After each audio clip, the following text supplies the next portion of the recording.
You tell yourself you're in control, that every thought you have, every decision you make, is yours. You build routines, you track habits, you plan your future like a general preparing for war. And yet, deep down, there's this quiet, gnawing sense that something else is steering the ship, something older, something buried. Carl Jung once said, "Until you make the unconscious conscious, it will direct your life, and you will call it fate." And that's the terrifying part about control. It feels like power, but it's often just fear, dressed in strategy. You try to control your mind because you don't trust it. You fear what it might do if you stopped watching it so closely. If you loosened your grip even a little, you worry it would destroy everything you've built, your discipline, your image, your sense of purpose. But here's the truth Jung would have whispered in your ear. You never had control in the first place. You just learned to negotiate with chaos. When people talk about mind control, what they really mean is the art of repression. You suppress every impulse that doesn't fit the version of you you're trying to become. You silence emotions, rewrite desires, hide the parts that don't serve your ambition, and call that strength. But the psyche doesn't obey like a soldier. It waits, it studies you. And when you're tired, when your guard slips, it leaks through your words, your dreams, your relationships. You can't silence what you haven't understood. You can't control a mind that's half in shadow. That's the paradox Jung warned about. The more you fight for control, the more you feed the parts of yourself you're trying to bury. And they don't disappear. They evolve. Every obsession with control has a shadow. Anxiety, perfectionism, addiction, burnout. Because control is not freedom. It's a cage made of fear that you call discipline. And if you're honest with yourself, you've felt it. That tension between the person you show the world and the one who watches from behind your eyes, silent, resentful, waiting. That's where this story begins. Not in success or mastery, but in the uncomfortable realization that mind control might not be a path to liberation at all, but a slow descent into self-imprisonment. Discipline is the word people use when they don't want to admit they're at war with themselves. It sounds noble, structured, admirable. But if you look closely, it's often just another way of saying control by force. You wake up early, you grind, you plan, you push. And sure, it works for a while. You see progress. People admire your focus. But somewhere along the way, something starts to feel mechanical. You stop living and start managing yourself like a project. Jung would have called this the ego's tyranny. That part of you that believes it must dominate the rest in order to survive. You train your instincts to obey. You punish your emotions for interrupting. You treat fatigue like failure, and rest like guilt. But discipline isn't meant to be domination. It's supposed to be alignment, the conscious mind cooperating with the unconscious, not enslaving it.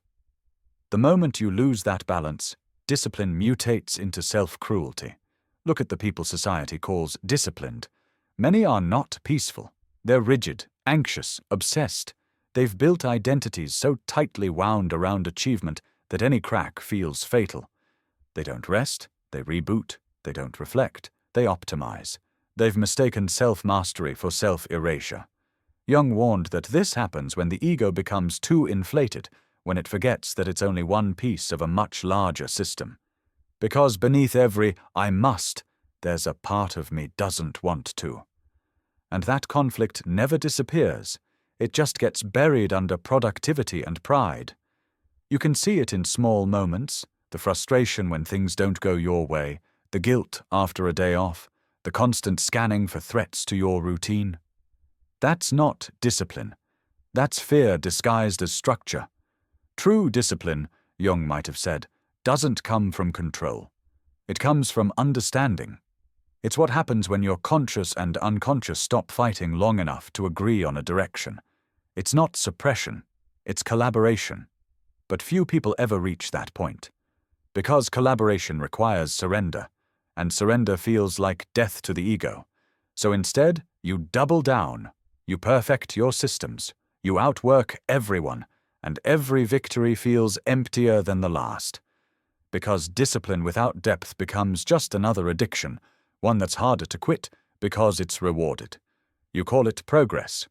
But sometimes progress is just polishing your chains. There's a moment, usually quiet, usually late, when your mind turns on itself. You've done everything right. You've followed the plans, pushed through the pain, silenced the noise. But still, something inside keeps whispering, "This isn't it." That's the voice of the unconscious, the part of you that's tired of pretending. Jung believed that every human being lives with an internal split between what you show the world and what you hide, between the persona and the shadow. The persona is who you think you are. The shadow is everything you refuse to be. And the war between them is what most people call discipline. When you force yourself to be productive while your body begs for rest, that's the war. When you suppress anger in the name of composure, that's the war. When you chase success to prove you're enough, that's the war too. The modern world rewards the persona, the image of control. But it quietly punishes the shadow, labeling it lazy, emotional, irrational, weak. So you exile those parts of yourself. You build routines to contain them. You call it focus, but really it's survival. Here's the twist, though. The shadow never stays buried. It leaks through every crack in your self-image, in sudden bursts of rage, in the impulse to destroy what you've worked for, in those empty days when nothing feels real anymore.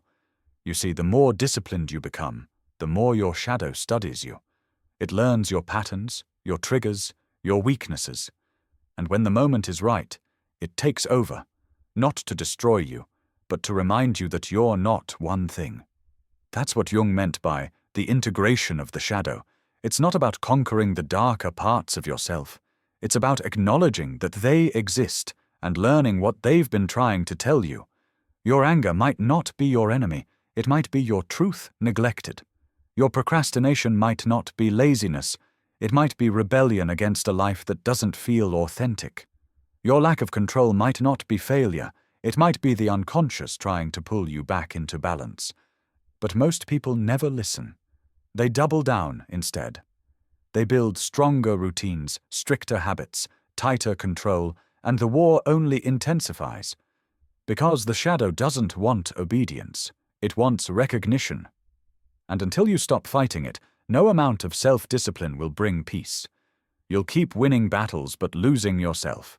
You'll keep building a life that looks successful and feels hollow.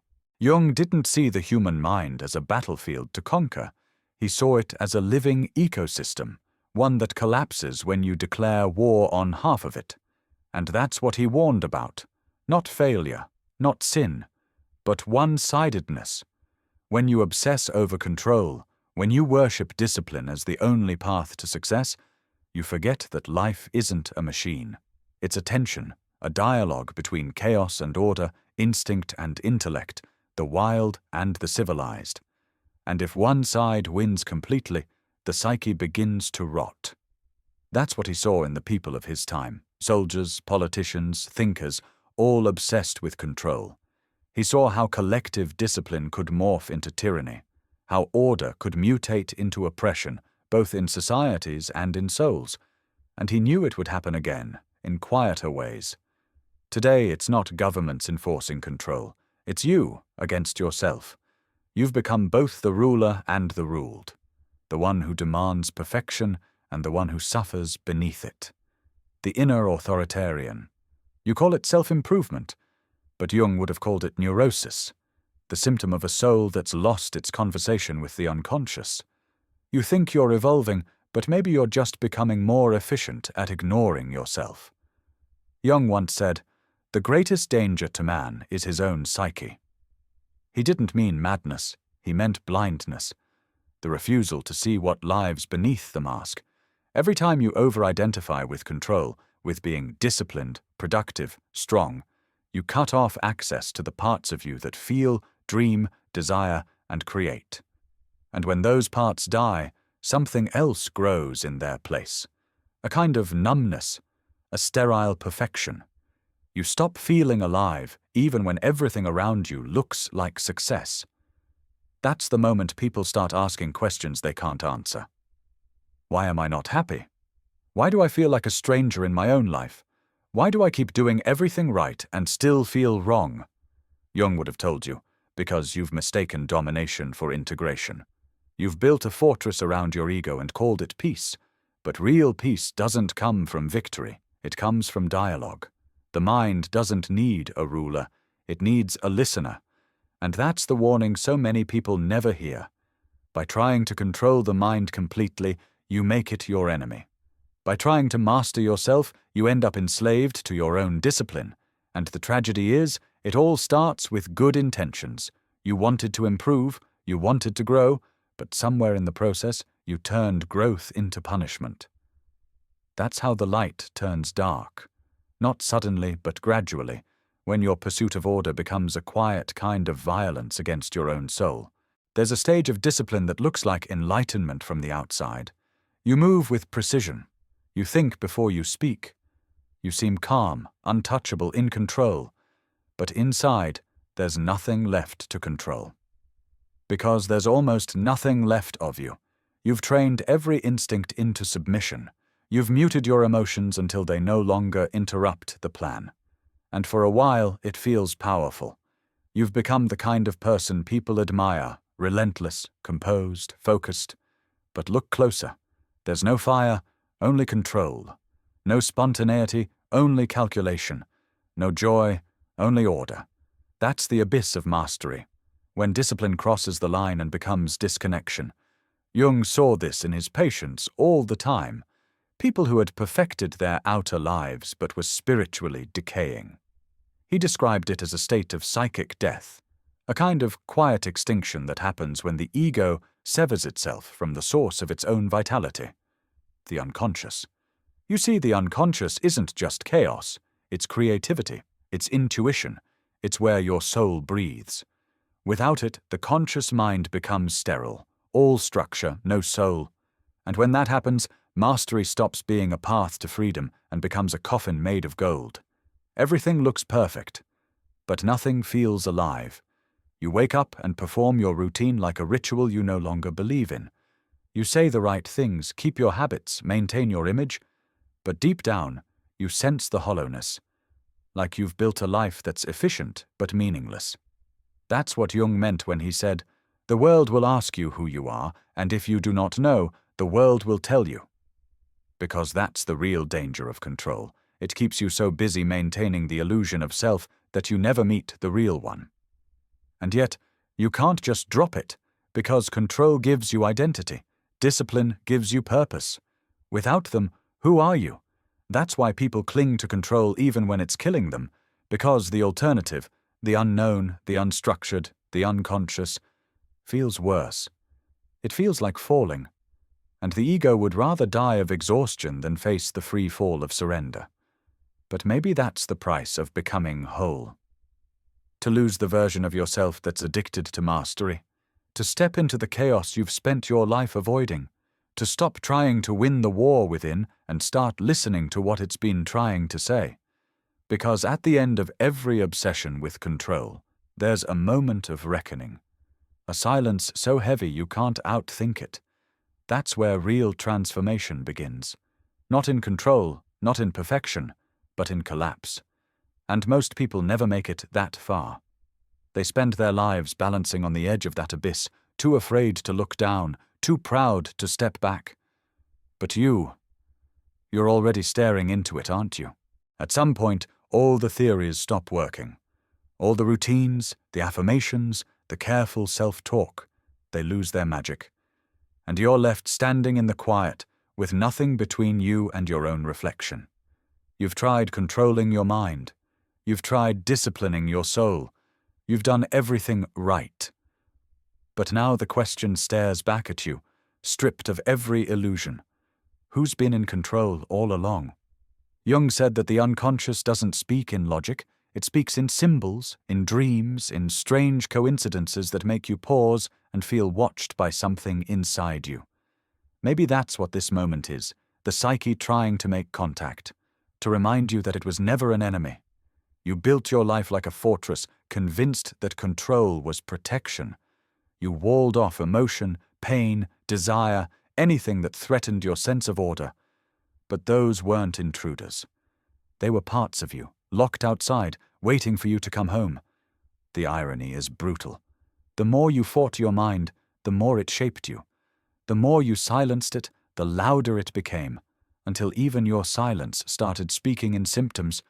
That's how the unconscious works. It doesn't care how disciplined you are. It only cares that you listen. You wanted to be strong. But real strength was never about domination. It was about integration. To bring light to the shadow, not to burn it away. Maybe mind control was never the goal. Maybe the goal was to understand that the mind cannot be controlled, only known. And that self-discipline, in its truest form, isn't about forcing yourself into submission, but building a relationship with your own depths. That's what Jung spent his life trying to say.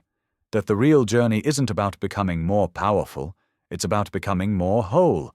But you won't find wholeness through control, you'll find it in contradiction, in the uneasy peace between your strength and your weakness, your light and your shadow, your hunger for success, and your quiet fear of yourself. And maybe you'll never master it. Maybe you're not supposed to, because every time you look too long into your reflection, something in it starts to move. Something ancient watching you back, asking not to be conquered, but to be remembered. That's the part no one tells you. The end of control isn't chaos, it's consciousness. But it doesn't feel like triumph. It feels like falling apart, piece by piece, until you realize you were never falling. You were unfolding. And by then, there's no going back. You can't unsee the shadow. You can't unlearn the truth that success built on control is just fear in disguise. You stand there, face to face with yourself, and maybe for the first time, you stop trying to win. You just watch. And the mirror doesn't give you answers. It just stares back, asking the question Jung left all of us with. If you are not the one controlling your mind, then who are you?